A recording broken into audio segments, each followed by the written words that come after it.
What seems to me to be lacking in our Western religious observances is some sort of social ritual which gives an opportunity for spiritual experience. That is to say, for a transformation of the individual consciousness, so that in one way or another, the individual is able to realize his oneness with the eternal energy behind this universe, which some people call God, and others prefer not to name or to conceive. So what I'm proposing instead of the ordinary kind of religious service is, as I said, a contemplative ritual. And the idea is not to have everybody shaken up and whooping around, but to bring about a state of profound peace. So therefore I should say something in a preliminary way about meditation, or contemplation, as I prefer to call it. Meditation is the act of allowing one's thoughts to cease, is stopping the agitation of thinking. Thinking is talking to yourself. Now, if I talk all the time, I don't hear what anyone else has to say. Consequently, if I talk to myself all the time, I don't have anything to think about except thoughts. There is no interval between thoughts during which I can come into touch with reality, that is to say, the world which thoughts represent, as words represent events, or as money represents wealth. And so if I'm never silent in my head, I'm living in a world of total abstraction, divorced from reality altogether. Reality itself is neither mental nor spiritual, nor any concept that we can have of it. Reality is simply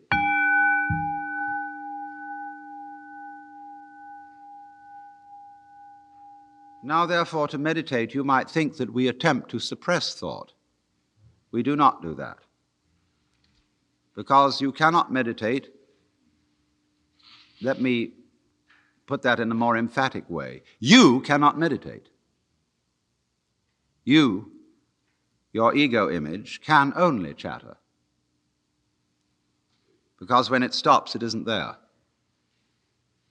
When you are not thinking, you have no ego, because your ego is a concept. The thinker behind the thoughts, the feeler behind the feelings, and the thinker behind the thoughts is only a thought, an idea of some reference point to which all our experiences happen. And that, of course, cuts us off from what we experience. It makes a great gap or gulf between the knower and the known. And that creates the spirit of alienation to the world from which we suffer. Conflict, hate, domineering spirit arise from that basic division. So when you come to an end of thought, and you don't know how to meditate, you don't know what to do with your mind, nobody can tell you, then thinking comes to an end naturally. You can begin meditation. Or meditation happens, and that is, happening is the watching simply of what is. Of all the information to you conveyed by your exterior and interior senses, and of the thoughts that keep chattering on about it all. You don't try to stop those thoughts, you just let them run as if they were birds twittering outside. And they will eventually get tired of themselves and stop. But don't worry about whether they do or don't. Just simply watch whatever it is that you are feeling, thinking, experiencing, and that's it. Watch it. And don't go out of your way to put any names on it.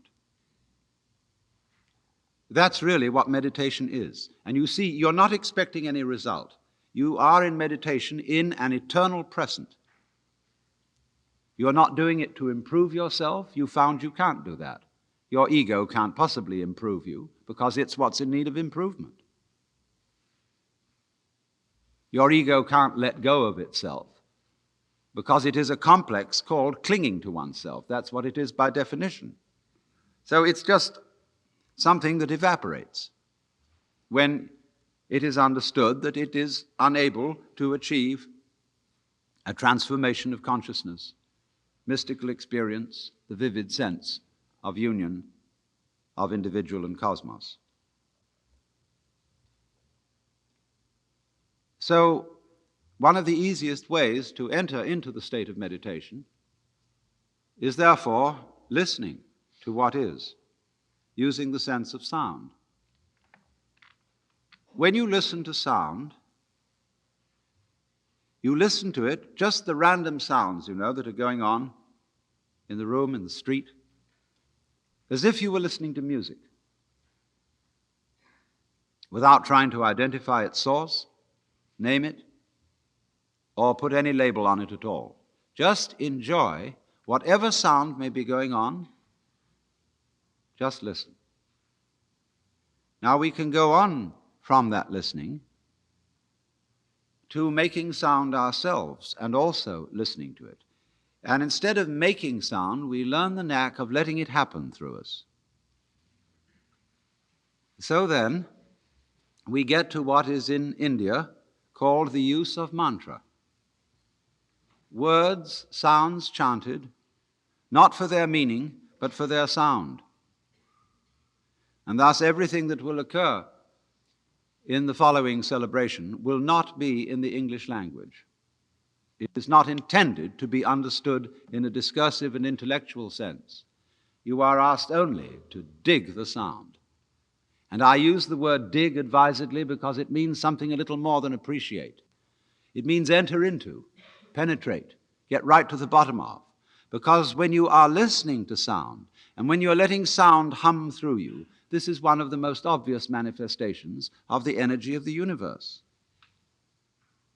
So, we concentrate, therefore, purely on the sound, and you will find some of them are so simple that you will all be able to join in with them. And please do so quite freely. It is a ritual, and it has a certain order to it. But it's very easy to get together. It doesn't require an enormous amount of dramatic rehearsal. And it's something that any group can do anywhere on a do-it-yourself basis, anytime. And I suggest that churches get rid of their pews, where everybody is herded in like cattle to look at the backs of each other's necks, and that they spread their floor with rugs and cushions, and that they have something in which people can approach an ineffable, that means beyond words, spiritual experience, and not be told and forced into a particular pattern of thinking, of mentation. So you see, for that reason, I have only given the slightest suggestion of how one uses these mantra or the silence for meditation. You all have your own way of doing things like that. Do it your own way. All this is a vehicle, a support for contemplation.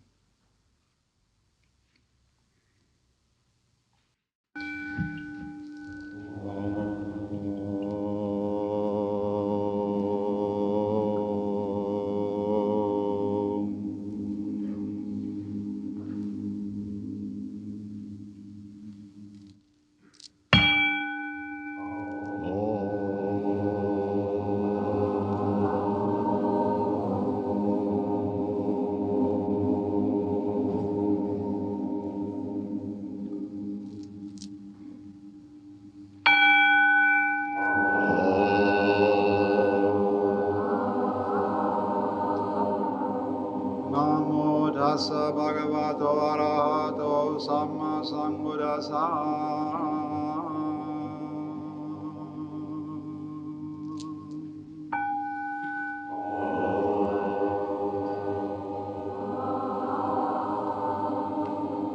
Buddham saranam gacchami.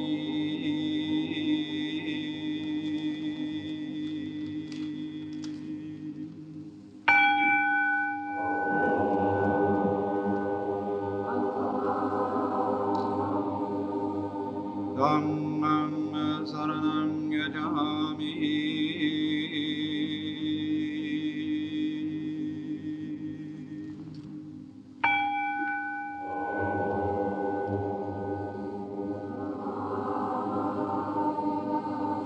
Sangham saranam gacchami.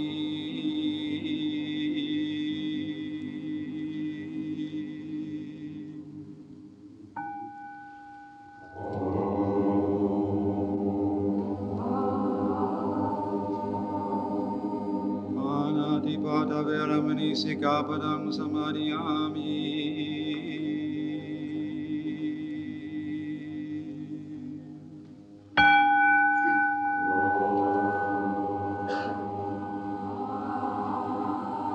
Adinadana veramani sikapadam samadhiyami.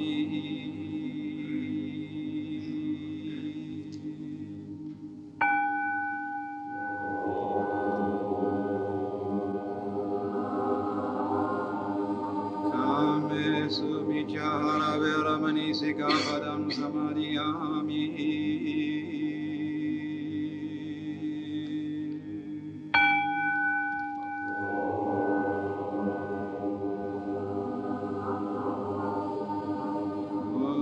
Savana veramani sikapadam samadhiyami.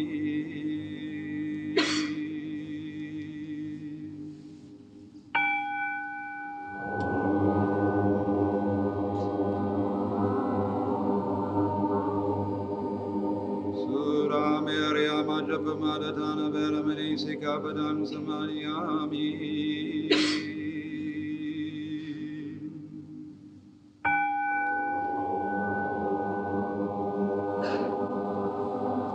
Namo Tassa Bhagavato Arahato Sama Sambuddhassa.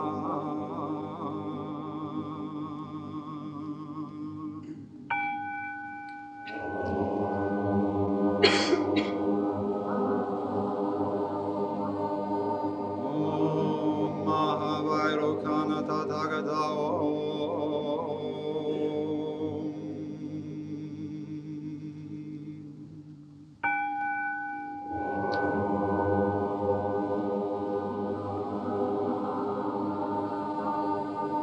Om Amitabha Tathagata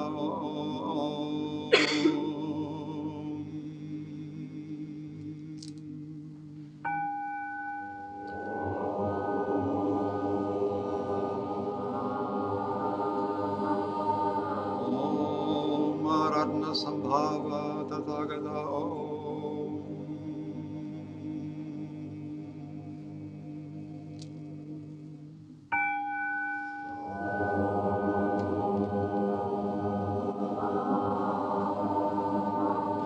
Om Amugashiti Tathagata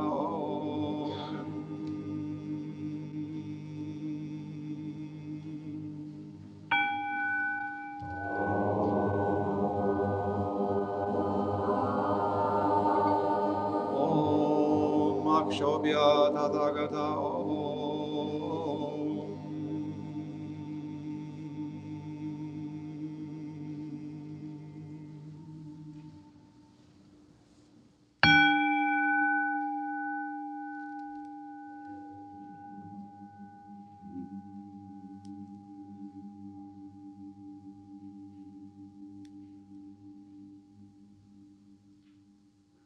Listen. Close your eyes and go entirely into a world of sound.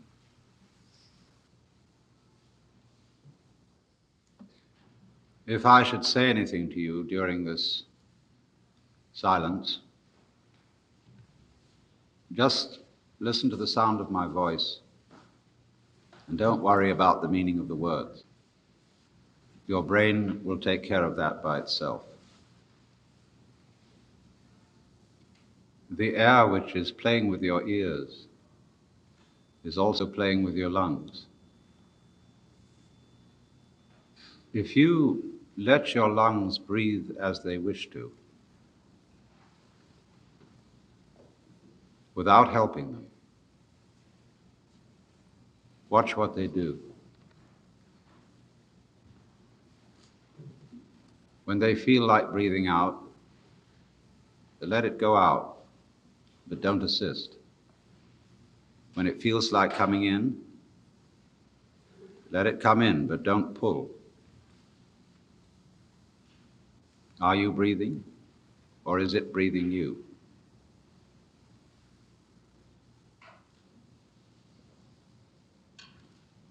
Remember, there is no special state you are supposed to be in. Simply let yourself be aware of whatever state you are in. Don't name it. Just feel. Now only is important.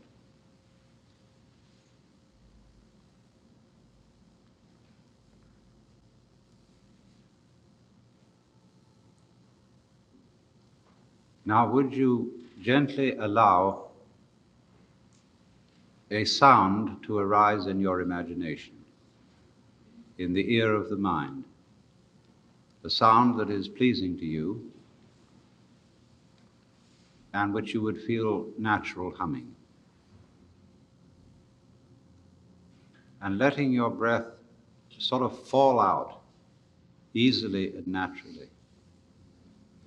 Hum the sound out loud.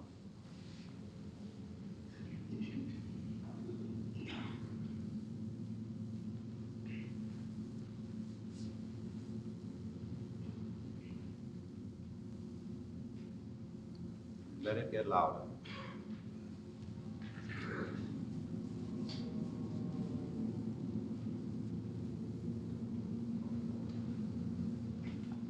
And louder.